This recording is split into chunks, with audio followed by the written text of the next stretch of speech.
Beach FM, locals talking to locals. My pleasure to welcome once again to the program Ralph McAlister. Good morning, Ralph. Morning to you, sir. And lovely to talk to you, sir. And I think we've just concocted a pretty good name for a coffee bar. Coffee and culture. No, caffeine and culture. Caffeine and culture. That's much better.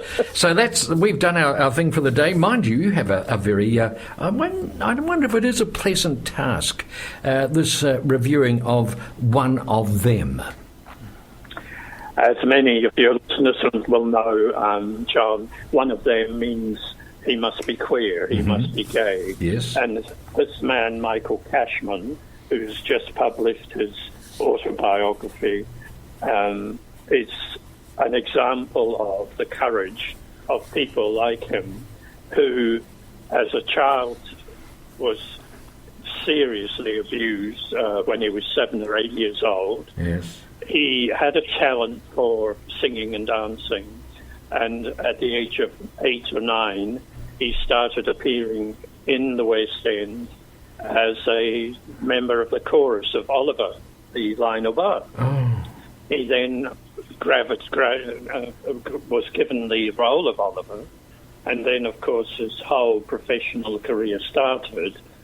And from there, he went on, when he became an adult, to star as Colin in EastEnders, and he was the first gay actor, but not only that, the first gay character in EastEnders. And of course, in the 80s, this was a hugely controversial thing.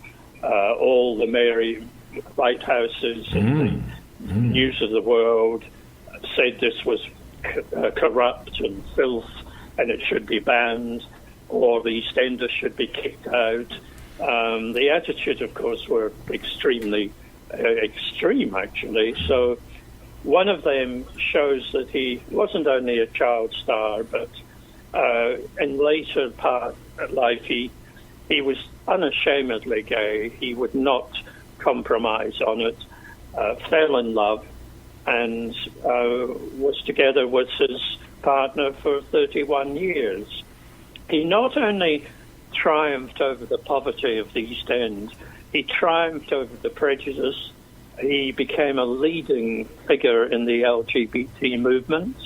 He stood for Parliament in terms of the European Commission, and now, to this day, he is a Lord in the House of Lords as a life peer for his work in all that field. Apart from his work as a writer, he wrote for Alan Ayckbourn's theatre in Scarborough. He starred in many, many different pieces of theatre. And he and Ian McKellen went on the road against Section 28, which Margaret Thatcher brought in to say you can't talk about homosexuality in schools. And McKellen and he became known as the the Coronation and the Soap. Ian was one, and Michael Cashman was the other. I can't speak too highly about this book, John. It's breezy, it's fun, it's desperately upsetting. The first 100 pages where he is sodomized and has the most appalling time. Now, really. Excuse me, Ralph, is this when he was in the cast of Oliver? Yeah, the men used to stand outside the theatre after the show and try to pick up the boys, and it was quite evil. But he survived that, and then, of course, in the last 100 pages of this wonderful novel, autobiography, his lover has developed his partner because they got married after the legal issues were solved. Yes. He developed cancer, and the last 100 pages make painful reading as well.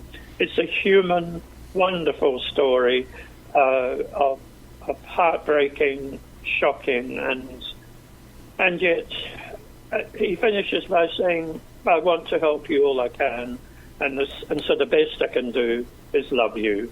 It's a great book about love, pain, and as Simon Carter says, the whole damn thing. So it's a book about life, isn't it? It sounds as if it's life writ large. So he was not only on EastEnders, he was genuinely an East Ender. And in Margaret Thatcher's time, I imagine it's a pretty tough time for a person, one of them, to make their way in the UK. Well, when you said East Ender, the News of the World described him as an East Bender.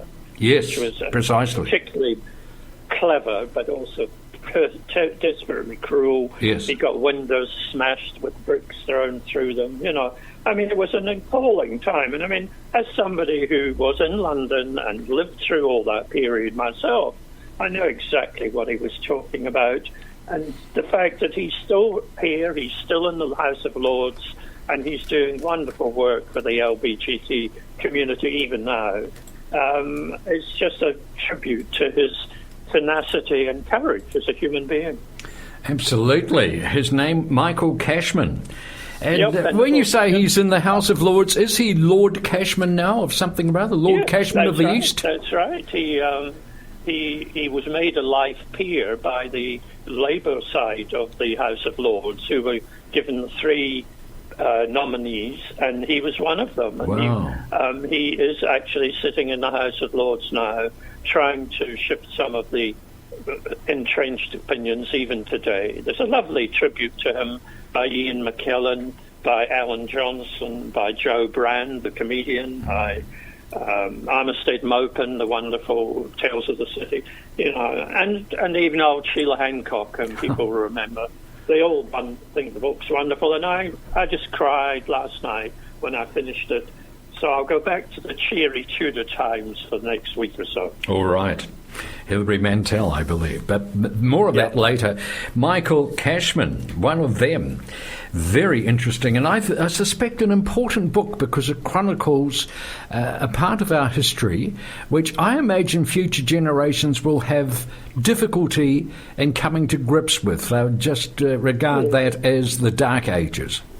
Well, you think of Coronation Street, which today has at least 8 different sexually different, gay, lesbian, etc. And nobody bats an eyelid about that anymore. There's a gay footballer on at the moment who's 17, whereas in the 1980s, to be in that sort of secret gay love thing and how that was an extraordinary different time. And you're right, people will just call it the Dark Ages, but with shimmering light through Alan Cashman and his life. Indeed. Thank you so much for joining us this morning, Ralph. I really appreciate our time together. Thank you. Ralph McAlister. 106.3 Beach FM.